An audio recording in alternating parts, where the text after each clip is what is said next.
G'day mate, tungsten carbide chain resharpened. It's first time cut, see how it goes.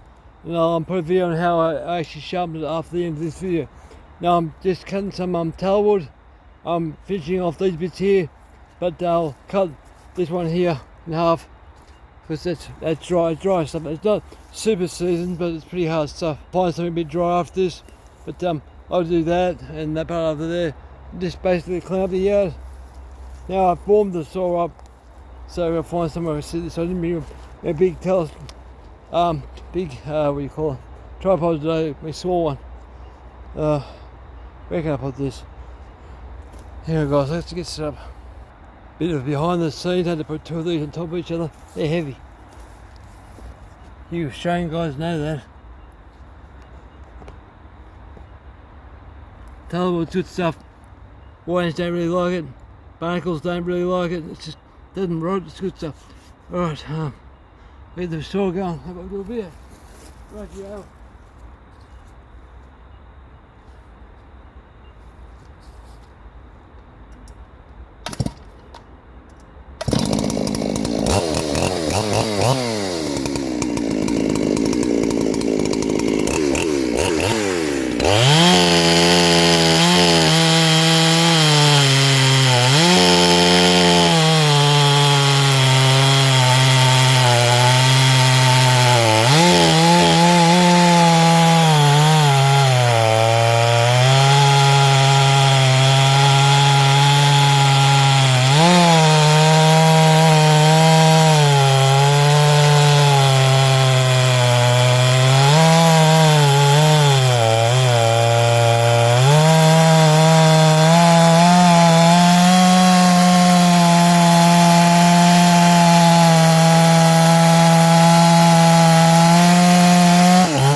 There we go. Beautiful. Cuts are nice now. I've been resharpened. There's the chips. I haven't been walking. So yeah, you can sharpen them. Now that will stay sharp for quite a while now. Alright guys, as usual, I'll put the rest of the video on. Okay, now I'm going to show you how I sharpen the tungsten carbide chains. Now this has been through 10 tanks of fuel, the Husqvarna and the Tech clone. So the Husqvarna was poured, so 10 tanks out of Australian hardwood. A lot of the timber I was cutting was 2 foot, so it's done really well. So I'll run you what it is. You have to do. It's a cooking class for chainsaws. Now you're gonna look. Trying to look for the camera in that. As long as it's semi-chisel. So there's a view of it there. Semi-chisel. Looking at 30 degrees on the angle and 10 degrees on the top plate. So that's important, the 10 degrees part. Now I can't guarantee my 10 degrees, but if I do 90 degrees, it doesn't work. So I'm using a electric sharpening saw, electric sharpening blade I should say. I use this brand here, it's Diamond 1, made in Germany. It works brilliantly. This is only my second one. This one, when they weren't worn out, I kept it, but it was still work, but not the way it should. This one here's worn out. You can see how the material's gone off the wheels, so there's still material on the bottom, but it should be brown. But I would not recommend using these stones to remove any crap off them. Just keep them clean, that's all you do. Because they're not like the other stones. They keep their angles and they keep their profile, so they're brilliant. And they're nice and thick aluminium. They're about $98, something like that on eBay.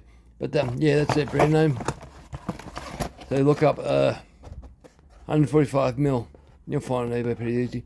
Right, so what you got to do is set your angle, your back angle. Hopefully I can see that. Put on 60 degrees. Now I've played with all these different angles, as you know, guys know. You can actually see it here as well. 60 degrees. So that's your first angle. Your second angle is there, 30 degrees. At the moment we're doing the left hand colours. The left hand, when you do the left hand, you go under your knob, under here, which I've removed all my knobs. I put bolts and stuff, lock them down like up here. So it's all locked down. Left hand one, you got to undo it and pull this back towards you. And when you go right away. So let's remember that, right away. And that will get your angle. Now, I don't know what really angle I'm sitting on because I can't justify it or work out what it is. But going by that there, I'm about 5 degrees, I think. But that's roughly what it is. I have done a normal chain and it was completely different cutting experience. Big chunks of sawdust coming out. It just works really good. Because I've routed my the backstop here all the time, I've modified it so mine goes up a bit higher to support the back of the tooth or the cutter so it doesn't pop up. But that's for the left hand side. But when you do the right hand side, unwind this and bring it back out.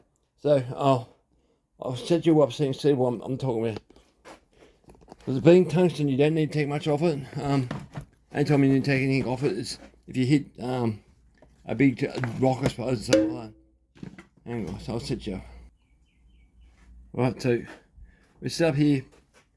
Don't know if I'm going to film that properly. Should be able to. I'll get a bit closer. Right, so what you want to do is pull your chain back towards your stopper and just want it to kiss.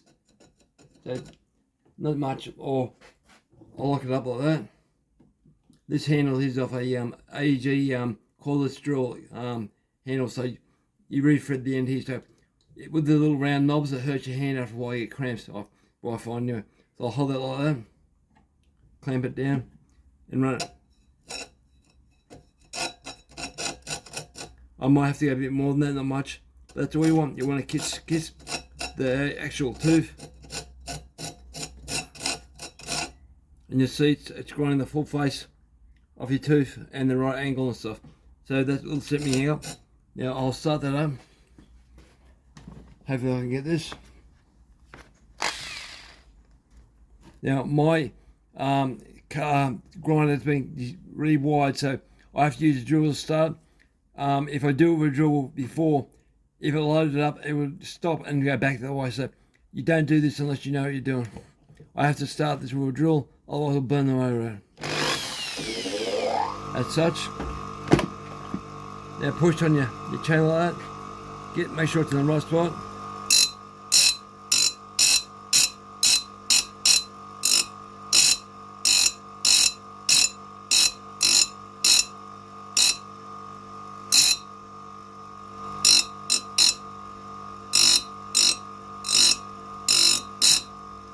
I think I four it, I think. I time it. Maybe a couple of degrees if that. Once you've got your angles right, the next time you cut it'll be just good.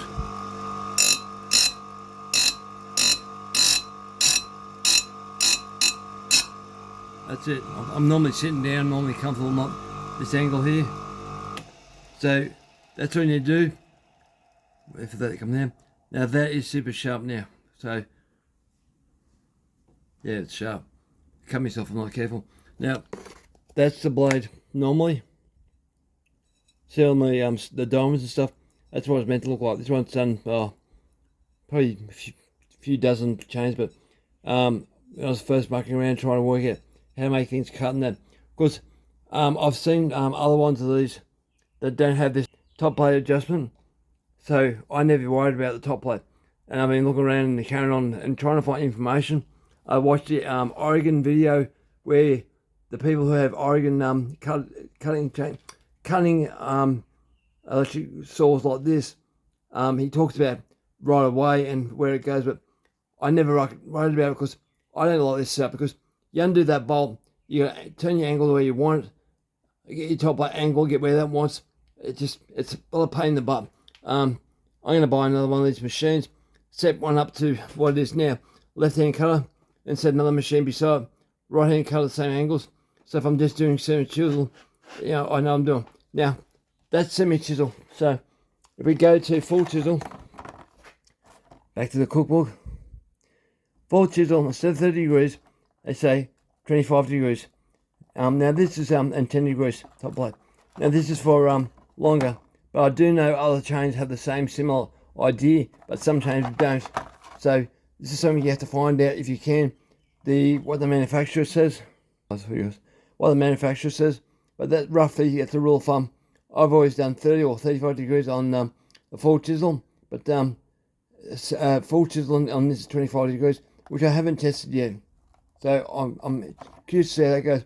But today we're talking about semi-chisel. So doing 30 degrees, 10 degrees by 60 degrees.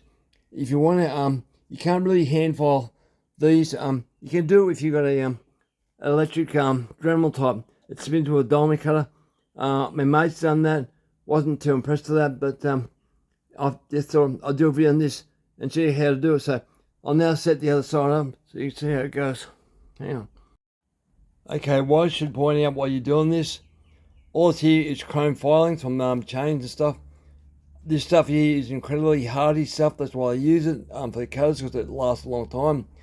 Imagine that in your lungs, because I've done this and sat here and had a drink of Coke or whatever, and not worried about it. Later on I start coughing and sneezing and running nose.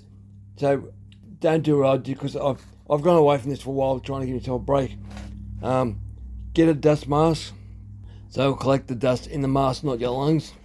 And also that dust actually gets in your eyeballs too, because it floats in the air. So as I'm cutting, I can actually see particles floating with the light from above my head here. So this type of stuff, it's brilliant to play with, but it's not good for our human bodies. So all this dust here, see what it does here. So I've got a magnet over here trying to keep things at bay and where they should be, but every so often I clean this up, it builds up so goddamn quick. It's not funny, but there's safety. That's why I always say safety now, because you get something like what do you call it, silicosis or something like that with your lungs, you can't fix your lungs, so they don't come back. All right, I'll sharpen this side up and I'll flip it over. The other thing I should mention, it's got my dust mask on. I should have said before, wear earmuffs, because the blade, when this is sharpening your chain, is a really high pitch frequency, and I've never had ringing in my ears at all. My father does. He's never been around really loud industrial noise. I have for many years, but I done some sharpening when I first got this thing, and that night I thought, what the hell's that wrong with my ears? The high pitch ringing destroys your hearing. So yeah, wear some earmuffs that protects your ears. Right, moving on. Okay, so I'm set up now. I've got my safety gear on. You want to take off just a tiny wafer, so you're not bullying your way in. You're not trying to rip off heaps of stuff. So I put my finger on the depth breaker, make sure it goes up hard up against. So everyone we cutting as a team, you'll see, just kiss.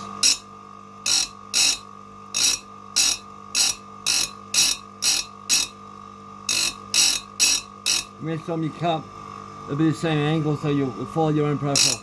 That's just a little bit off it. Just bounce a few times. That's it. That's now sharp. It'll stay sharp for a long time. Do another one. And make sure you check all your angles. Make sure you got 60 degrees. When you first do it, make sure it follows the same angle of the chain, really.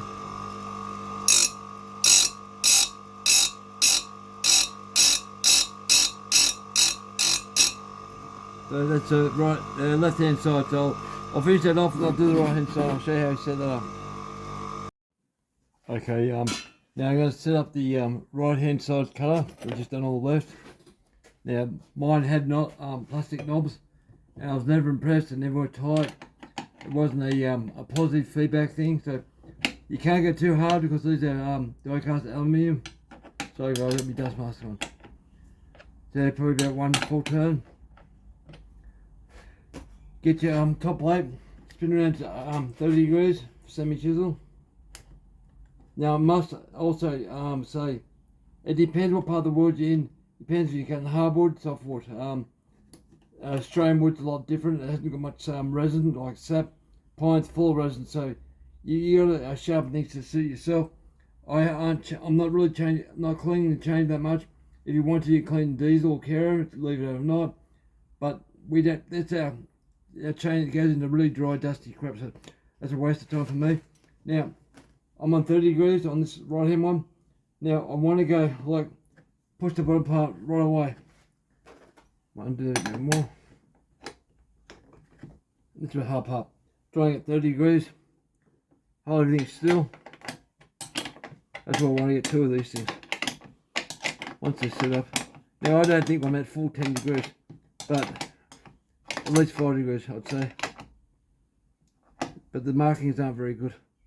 But what I will do is eventually get somehow, I'll probably pull this apart, put a dial indicator on here and work out what angle or a digital level and find out when I've got 10 degrees, drill a hole for it and put a roll pin through here so it can't move.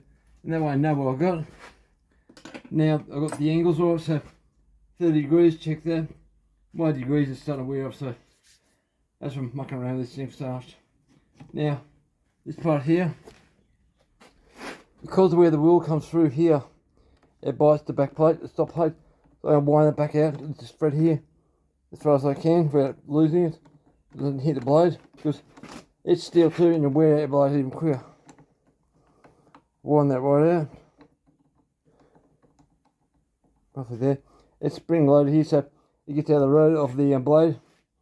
And I have to loosen off my back stop because the plastic knob on here with a pain in the ass. So loosen that off there. Then it's one hand. And yes, I still have my fingernails. Hasn't come off yet. And when your women complain about their nails not lasting, that's crap. Petrol and brake clean doesn't really come off that easy. Now, you'll find as you go from one side to the other side, your adjustment has to be played with every single time. I've never come across a machine yet when you go right or left, it becomes the same. Now I have to start this up the opposite direction with the way it came factory, but I still need to drill for that. So I'm going to lock that up and see where I'm sitting. So I'm not even near that blade. I'm going to adjust it forward a bit. Check it every time. Just start kissing. Now you'll find with the fulcrum here where the angle is on the adjuster, as it gets closer to the upper right section, it'll come forward real quick. So be careful. A quarter of a turn will be a lot, where sometimes it might be 1/16 and 1/32. So I'll just do a little bit more. Push it back hard.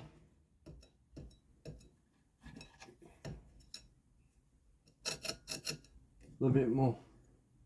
And you got to remember too, when you lock it down, the adjuster at the back, you'll sometimes screw the adjuster in as you lock it down. So I'll hang on to the adjuster so I can't move the adjuster anymore and try and lock it down without spinning it in any further. So that's part of this. You've got to learn how your machine feels, and it should be right there. Let's make a bit of noise. I'll test that.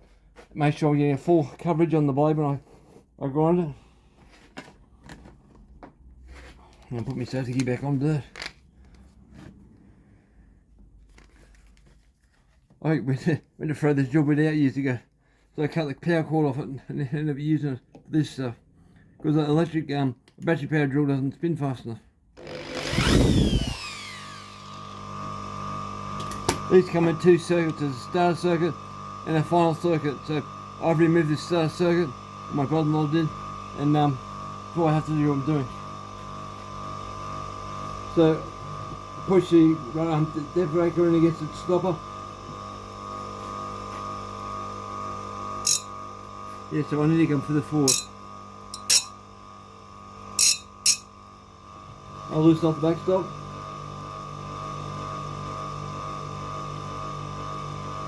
I need a bit more. With your back, should be very close there. You're looking for full coverage on the cut. You see that? Probably not. So you're looking at full coverage where you're sharpening. But there you go. But I'm not getting full coverage. I've got the depth part of the gullet, but not the full cut at the top, so I need to cut a bit more. And I'm talking like 1/10 of a mil of that, not much. What are you going overboard now? Hit your back.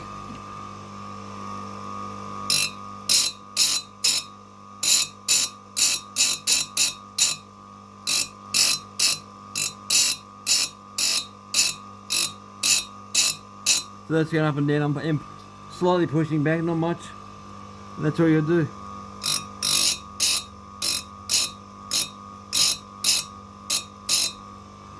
So that's alright now. So I got the full face. Place of that. I push the adjuster at the bottom here right away because they're on the right team. I push it away. So that's the way you can remember it. So right away. So I never really realised that what it was. But I'll check the next colour. But sometimes these colours are not the same. I worked it. But after doing this, they will be all the same because if you follow the same procedure and the same angle, same whatever, each colour will be cut against the back stop, and it'll give you a perfect change.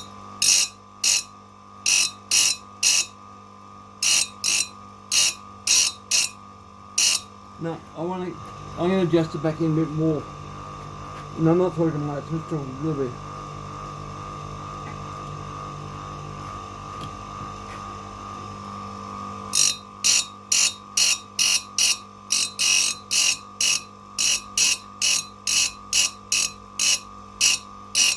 My next time around, after this one goes blunt, it's so much quicker.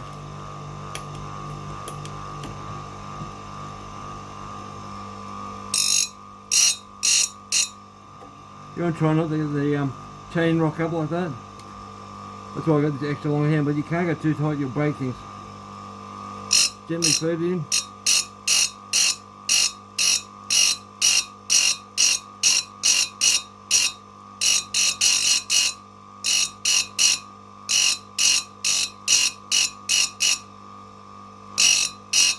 That's it. I'll show you guys. So that's the right tooth, nice and sharp now. And there's the left tooth, nice and sharp. A light to my eyes and stuff. Where am I? There I am. So that's the left hand one, so it's sharp. So I'll go around and continue all that, but just want to show you guys. If you don't have a diamond wheel, I'm not sure how you'll do it.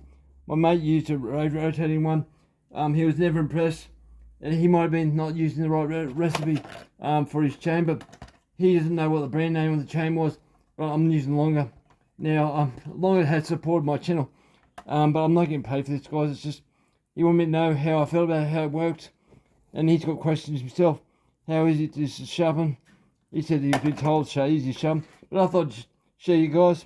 So I'll go around and do all this, and it's up to you guys if you think the idea is good, because these chains do last. If you want cut firewood and stuff like that, but if you're just a home bloke who wants to cut a couple of loads of firewood, it probably lasts you all winter. Like seriously, 10 loads of firewood what I was using. It's not easy wood to cut. It's big wood. You've watched my video, but yeah, it just lasts. I'm pretty happy with the way it went. Anyway, I'll do this and I'll see you in the next video. Thanks guys. Thanks. Over and out.